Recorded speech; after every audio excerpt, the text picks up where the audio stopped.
I'm Vanessa Kanbi, and in this video I'm interviewing the founder of Sankofa Snack Foods, Jamie. He started this business 2 years ago and he talks about the ups and the downs and what's next for Sankofa. Hi Jamie. Hi Vanessa. Thanks so much for chatting to me today. It's my pleasure. So you have this incredible brand called Sankofa Snacks. I love it. Thank you. The branding's incredible, your Instagram is incredible. Thank you. And I just knew I had to chat to you about it. So what led you to starting Sankofa?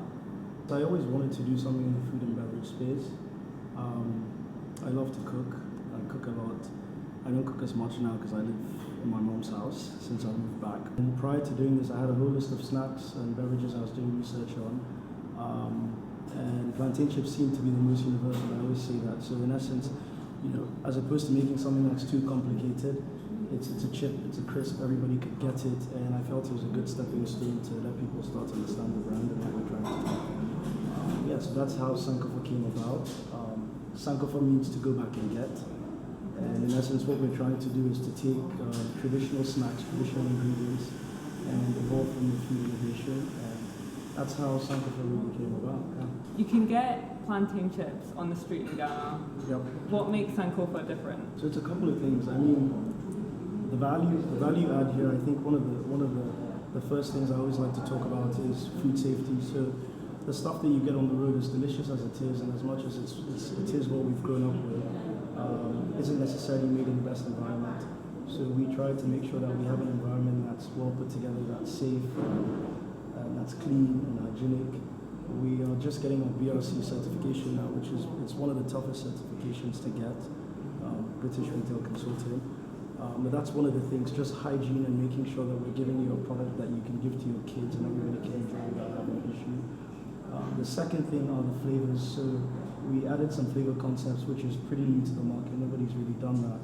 And the flavors we're using are all plant-based, so vegan, plant-based, no artificial flavors or preservatives. And they're also kosher and they're gluten-free. So all of these parameters make the product a bit more expensive than your average product, average pack of plantain chips.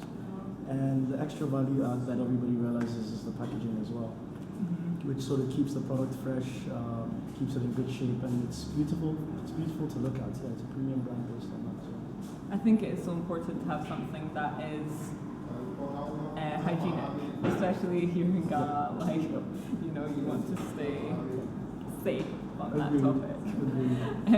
So, starting a business in Ghana, how have you found it? Has it been difficult? What challenges have you come across?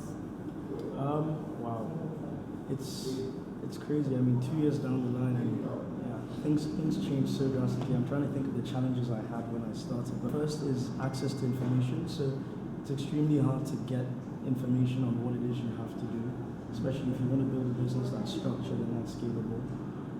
The second thing is also infrastructural, which I was having issues with utilities when we came here. So when we started the business, we were in the load shedding period. There was a lot of dumsor.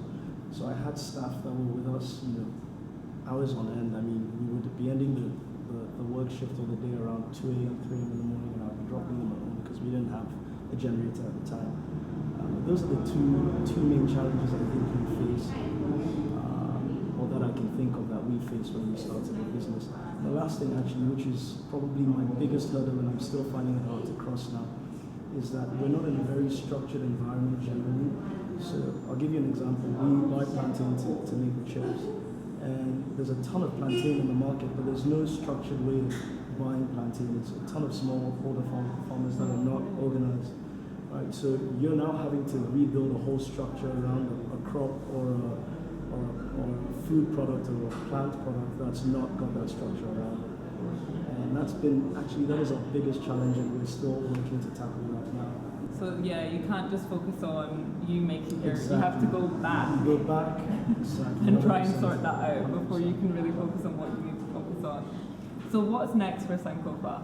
So we managed to get some financing last year, which is awesome. Oh, congratulations. We're putting up a facility that actually gives us the infrastructure to export the product. And one of the bigger things that we're working on now, which is probably one of my favorite things with the brand, is our pillar. We have a core pillar that we call cultural evolution. So essentially that's cultural revival and evolution, and we just put those together and call it cultural vibration. But essentially, we're trying to tell a really unique African narrative through the creative arts. So just as Red Bull is doing for extreme sports, we're trying to be the brand that does that for the African creative arts. So it could be with music, it could be with literature, it could be with art, visual art. But we want to be the brand that supports organizations and people that are trying to work in that space and push that space forward. And so that's my biggest thing this quarter and next year. So this quarter we're figuring out how we can make a plan to really do that and drive that. And next year we're going to try and kick into gear for that. So it's really exciting. Yeah, that is so exciting and inspiring that you're looking beyond just the products, but what you can do for the community as a whole. Yeah, I mean it's partly why I started the brand anyways. I guess spending time in the States, so prior to doing this, I was working in New York, and just being in that environment and realizing that where you're from is pretty much at the bottom of the totem pole in terms of just having its story told and having products there. We don't make cars, per se, we don't make planes, we don't make chips that are of this sort of caliber. So it's just being able to pull all of these things together to let the everyday person, including myself, including my kids, including your kids, just know we can make best in class. So, thanks so much. You're welcome. So you can get the chips pretty much any premium cafe here. So your Vida Cafe, Second Cup, Maxmart, Koala, ShopRite. Yeah. I saw them in the airport actually. In the airport. So anywhere that's going to give you some pretty decent product, that's good. You should be able to find it here, and hopefully we'll be in the UK soon. We're working on that. So we'll see. Exciting times ahead for Sankofa. Definitely check them out. They are. It was amazing to get more insight about how to start a business in Ghana and the challenges that you might face, and also to see how well Jamie's doing with his business. And honestly, they are so tasty. I love plantain chips, and especially all the different flavours that he has. Please don't forget to subscribe to my channel, like this video if you liked it. Bye.